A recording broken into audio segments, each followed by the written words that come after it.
Warning. जर का तुम्ही अशा स्पेशल वेज किमा पाव ट्राय केलात, तर नक्कीच तुम्ही याच्या प्रेमात पडाल.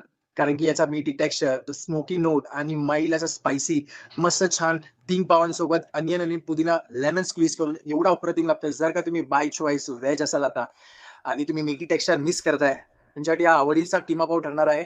प्लीज ट्रस्ट मी, हा माइंड ब्लोइंग आहे. मुलुंडमध्ये तर खूप डिमांडिंग आहे. जर का हा रील तुम्ही आता पाहताय तुमच्यासाठी नवीन आहे. व्हेजिफाय कॅफे तुमच्यासाठी नवीन आहे. हा व्हेजिफायचा स्पेशल व्हेज किमा पाव ट्राय करायला मिळेल आणि जर का तुम्ही ही रील दाखवली तर तुम्हाला वंडरफुल असं एक मॉकटेल एकदम फ्री इन हाऊस आमच्याकडून तुमच्यासाठी. कारण की तुम्ही आमच्यासाठी नवीन गेस्ट असाल आणि जर का तुम्ही बदलापूरमध्ये असाल तर तुम्हाला कात्रप, बदलापूर ईस्टमध्ये हा keema pav same texture, same taste, same smoky note try करायला मिळेल. तर तुम्ही प्लीज या आणि जर का तुमचे मित्रमंडळी मुलुंड किंवा बदलापूरला तर त्यांना नक्कीच ट्राय करायला सांगा. Please do share this reel आणि हा किमा पाव तुम्ही नक्कीच ट्राय केला पाहिजे असं मला वाटतं. Please do come. Thank you.